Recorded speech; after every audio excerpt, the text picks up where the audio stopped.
Apple 的 Magic Mouse 和 Magic Keyboard 一直饱受争议，中文叫妙控键盘和妙控鼠标啊。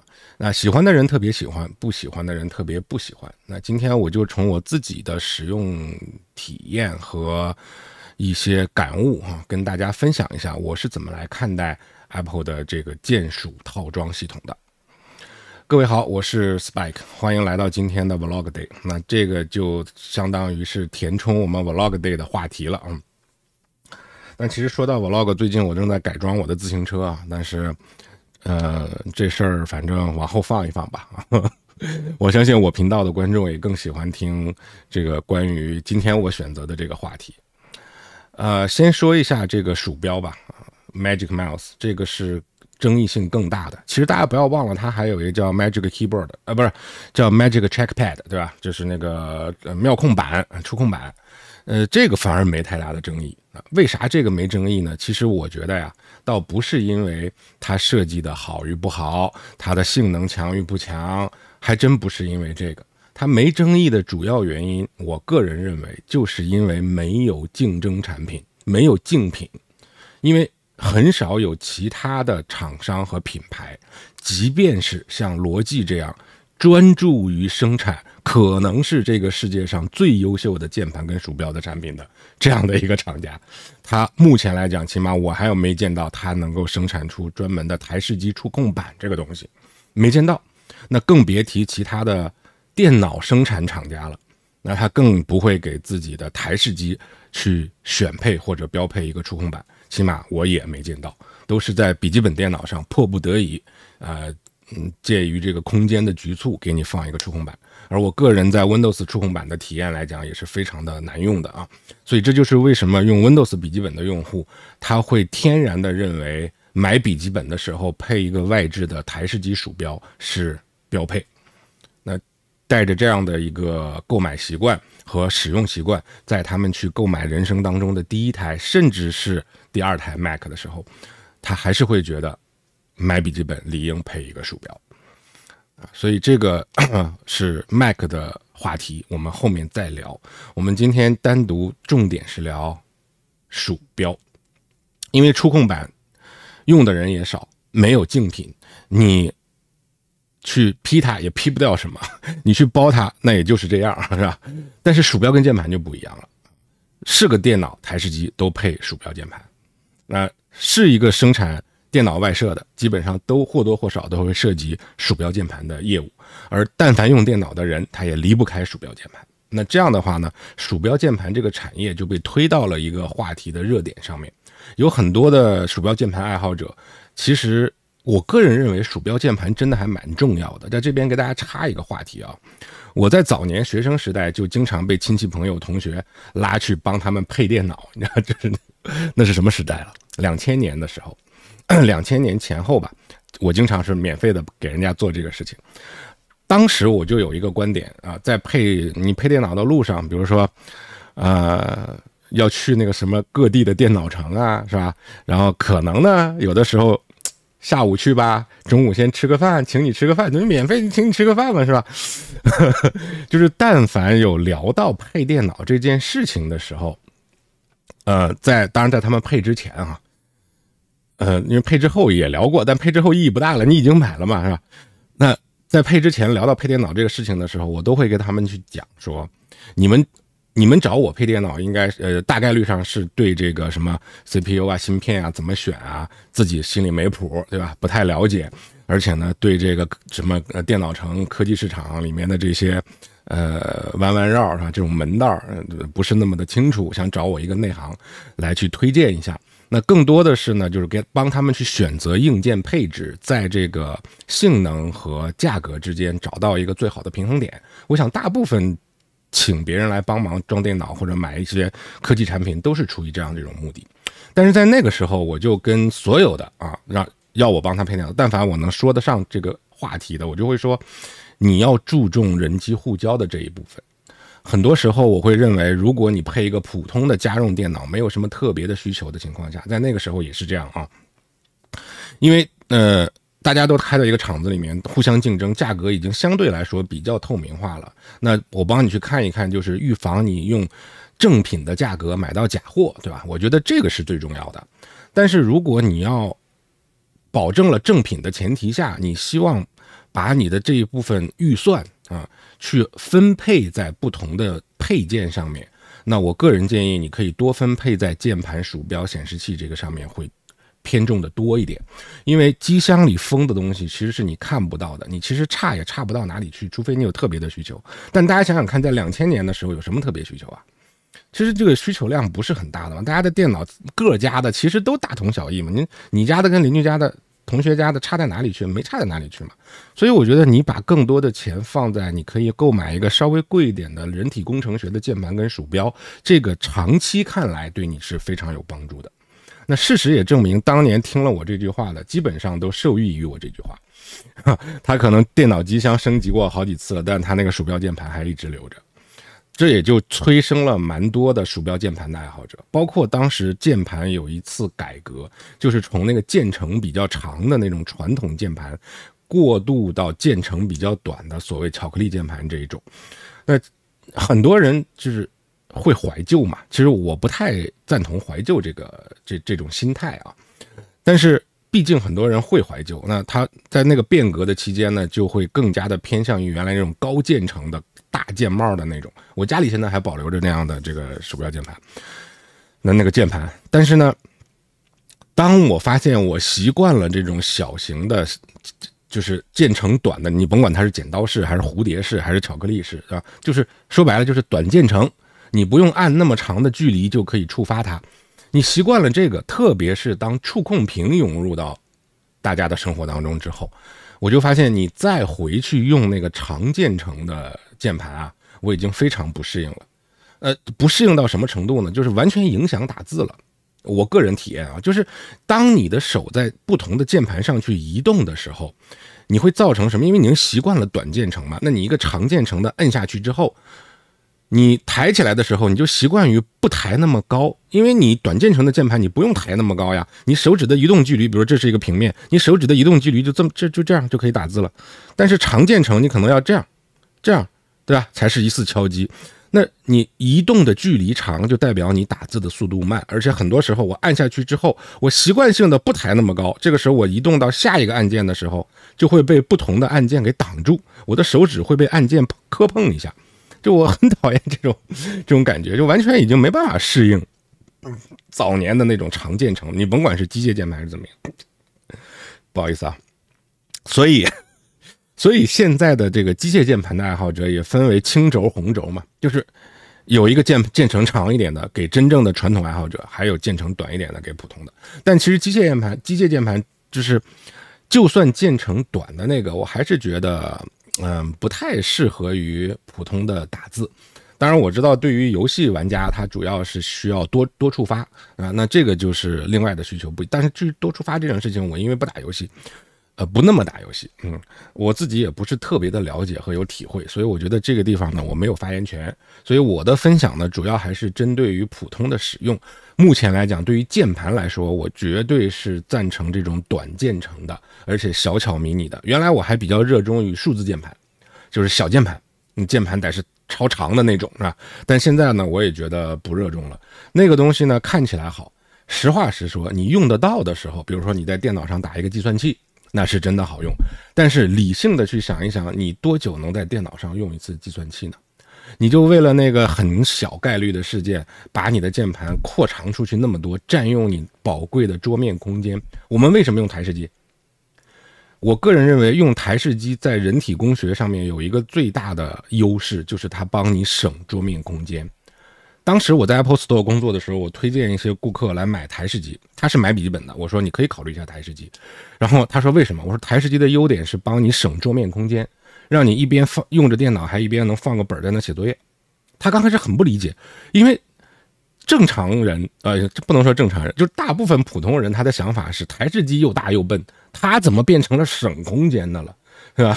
那笔记本那么小巧，那个才是省空间呀。对，他说这种想法也没错，但是各位我的观众你应该很好理解，对吧？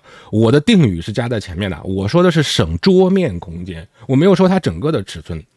那你想想看，一个笔记本你要想去用它，也就是说你把它放在这个桌子上，你要想用它，放在你面前，打开盖子，你眼下的这个桌面你还能干别的吗？不全是它了吗？你要想再放个本记个笔记什么的，你只能把它往旁边挪呀。但台式机呢，我只需要这样的一个小小的键盘嘛，是吧？往前一推就好了。那我这键盘马上要退掉的，罗技的键鼠套装。等一会儿给大家分享这个啊，这个键盘我还是挺满意的，但是它配套的这个鼠标我不满意，真的是太薄了，有点像 Magic Mouse 那种设计。但是你别忘了，你不是 Magic Mouse， 一会儿我给大家去分享这个点啊。那台式机最主要的原因就是这个。那我现在也选择了不去配这个小键盘，而只配这种紧凑型的，只要它是全尺寸的键盘就可以了。然后肯定是配这个短键程的这种啊。当然这个罗技的这套键盘型号我忘了，但是它我觉得有个最大的优势就是它真的非常的静音。这个鼠标啊，静音到无可复加。我把这个鼠标给大家点一下，你听听看这个声音。我不知道各位能不能听到啊？超级轻，就是你真的是有个人躺在鼠标旁边睡觉，你在他旁边嘎哒嘎哒点，包括拨这个滚轮，你看拨滚轮的声音，完全你可能没有对比没伤害啊。我给你拿一个，这个是我买的最便宜的那种有线鼠标，也是刚买的，为了打红警。你听一下这个按键什么声音？你再听一下这个滚轮。你就知道了，这个优点我真的是很喜欢，所以各位如果是有 PC 的话，我建议你买这个啊。等一会儿我来分享我为什么最终还是要把它退掉。这个是关于键盘啊，我想先聊这么多。但是如果你再考量到它的外观的美观，审美在线，还有包括你是在 Mac 上用跟 Mac 的匹配，大家知道最近我今天就要去拿我的 Mac mini 嘛，所以我肯定需要一套键盘。那你要去搭配的话，那肯定还是 Apple 自家的最好。所以最终我还是决定，选购这个带 Touch ID， 就是带这个触控 ID 的，Apple 的妙控键盘和鼠标套装。我还决定选这一套哈。但这个我还会再用2天，因为退货期还没到。所以这个是键盘。那接下来我们来聊一下这个鼠标。妙控鼠标最大的诟病，上次我们在直播的时候，或者是在这个评论区啊，也有不少观众都提到过，就是它这个充电方式嘛。我附近没有妙控鼠标，因为我的妙控鼠标在另外一个房间这个 iMac 那边配的啊。那我就拿这个给大家做演示。妙控鼠标最受争议的就是它的充电方式，因为它是内置锂电池可以进行充电的。早期呢是更换2节5号电池。那后来换成了内置锂电池，换成内置锂电之后，其实它还有一个更新，就是更新了这个扫描的这个扫描的方式，它增加了激光扫描，不光是这个可见光扫描了，增加了个激光扫描。那它的好处呢，除了精准度有一定的提升之外，更重要的是它可以允许这个鼠标在更多的介质上面去使用，包括甚至什么玻璃啊这种，是吧？就是你不用配鼠标垫了嘛，大概率上普通使用就不用配鼠标垫了。那最大的诟病是什么？一旦变成了内置锂电池可充电了，那你没电的时候，你只要插根线充电嘛，就是它的充电口啊被设计到了鼠标的肚子下面，就是这样，砰，直接插一个充电口，就是你插上充电的时候，它是这样插的，是这么插进去的。我放到这儿，你看是这样插进去的。那你这样一插，你是不是可以考虑，你就没有办法一边充电一边用了？因为键盘是可以没电的时候一边充电一边用的嘛。键盘它的这个充电口它是插在这个位置。所以它不耽误，一边充电一边用不耽误。但是鼠标你就完全没有办法一边充电一边用这样的设计。然后就很多网上的图片拍这个妙控鼠标躺在那边肚皮朝上，在那被充电的样子，就去嘲笑它，是吧？那么你说这个是不是一个好的设计呢？我个人认为，你说它是好的设计也对，你说它是不好的设计也对。关键不在于它是不是好的设计，关键在于你对好的设计的这个理解是什么样子的。但凡说它是不好的设计的，我完全能理解，因为那个是你如果仅从这个充电口放在肚皮底下，这个不是一个好设计肯定不是一个好设计。但是为什么又有一些人他觉得这个是一个好设计呢？其实我还蛮赞同当时在我节目下面，首先有一个观众留言说Magic Mouse 的充电方式很反人性啊，然后后面又有一个观众接到他下面留言说，不然嘞还能放哪儿？我特别赞同下面这位说，不然嘞，我觉得这句话几乎说明了一切。但是我做节目嘛，我总要跟大家去拆开揉碎了去讲一讲，否则的话你会觉得这个人有点就是那种负面的形容词出来了，对吧？那我们把这个不然来给你解释一下啊。为什么会这么说？原因是因为你评价一个产品的设计好与不好，你不能仅从一个角度去评价。当然你不能说，不是说不能啊，你也可以，这是评价是你的权利嘛，对吧？但是更理性的，就是更具备有意义的评价，是你要去考量它的整体。那么首先从应用的角度来讲， Magic Mouse 它跟其他任何的鼠标都有一个不一样的地方，这种差异到目前没有任何一个厂家，我个人认为没有任何一个厂家能学会，还或者说不屑于去学，或者说是没理解它是怎么回事啊？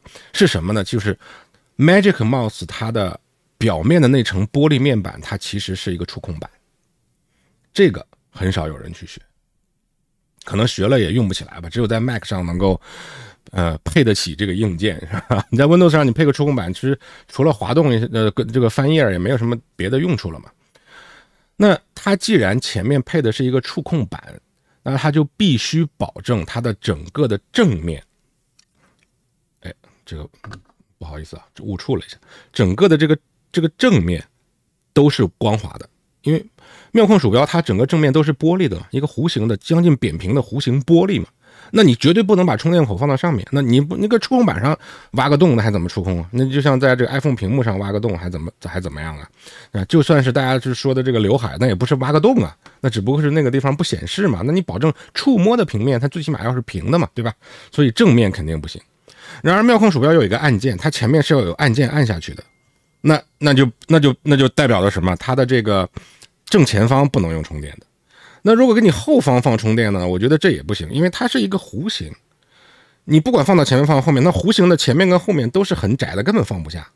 那左右呢就更有点奇怪了，你放到左右更那，所以这个你这种设计把它放到肚皮底下，它是一个设计上的妥协。但是就是那位观众留言说的，你还能放哪儿呢？这就是最好的方式了。让谁去设计，在不影响它的整体美观和实用性的前提下，它的充电口只能放在这里。所以为什么有人说这个设计是一个好设计，我觉得也是出于这个观点，你要从整体去评价，包括它的性能。那接下来我们聊一聊它的性能。除了加了激光的这个传感器，这个可能很多厂商都能做得到，这个不稀罕啊。包括微软的那个红光是吧，它也是一个专利，这红光还来光来着，也是就是为了让更多的介质上可以用。但是重点我们聊一聊它表面的这层玻璃。很多人说这个妙控鼠标啊，它不符合人体工学，因为它平嘛，就像这个也是不符合人体工学。你人手拿鼠标是这么拿的，你这个鼠标表面是平的，你想想看，这样拿我是不是很难受？真的是很难受。所以这款鼠标我为什么要去退掉呢？原因就是因为它真的很难受，它用起来的时候就是让你的手就很别扭。你这段空的嘛，没有挡嘛，就是像你们说的那个样子，确实很别扭。妙控鼠标也是这个形状，但是我想说，同样是这个形状，妙控鼠标我用着我的手就不疼。为什么？因为妙控鼠标在使用的时候，它不是这么拿的，它是一个触控板。你要记住，你可以把妙控鼠标想象成一个可以移动的小型触控板。所以你触控板怎么做的？你触控板是这样的呀，是不是？所以你在用妙控鼠标的时候，你其实是这样的，你这个手是直接放在你不是这样抱着它，你是这样。你有的时候你这手指要在上面左滑右滑上滑下滑，然后转圈，你是要做这个操作的，偶尔才会拿着鼠标移动一下。你移动的时候怎么移动呢？你就两个手指能放到两边，就这样稍微移动一点就可以了。那鉴于这样的一种设计，其实如果你用对了妙控鼠标，你握鼠标的手势和握普通其他鼠标的手势是不一样的。妙控鼠标是一个手势，其他任何的鼠标是另外一个手势，是不一样，它不一个物种，你可以这么去理解。那你说妙控鼠标它配这个表面上配一个触控板的到底鸡肋不鸡肋呢？这个东西其实你可以在以后我的 Mac 课程当中，我估计会更多的给大家去进行一些实际的分享啊。但是在这里呢，就是大方向上给大家指一指，比如说最常用的这个表面的触控板，你一个手指往下滑可以实现翻页啊。那更重要的是它可以左右滑。那这个是很多鼠标不具备的。我知道很多罗技鼠标的滚轮，它也是既可以上下滑又可以左右滑的，但是那价格也高嘛，对吧？那个声音也难听啊，我觉得也不如触控板这么样的丝滑。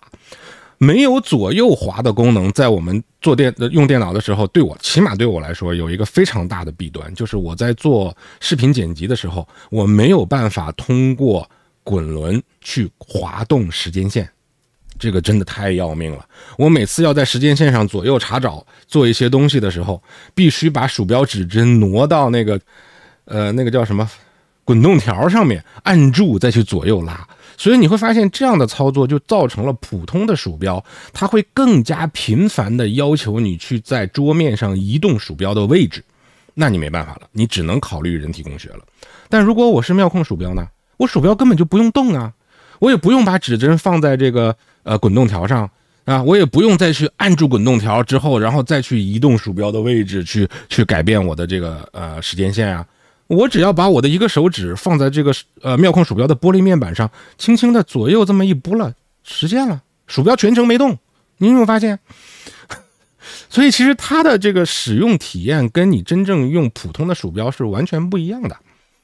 当然你说我再去买一个高级一点的鼠标，那不光有左键右键，还有第3键、第4键、第5键自定义按钮，能不能实现？可以，但是你的丝滑性往往会很难达到。我刚才还看到一个软件，名字忘了，就是专门给这个第三方的 Mac 上使用的第三方鼠标的滚轮，让它的滚动变丝滑的这么一个第三方 App。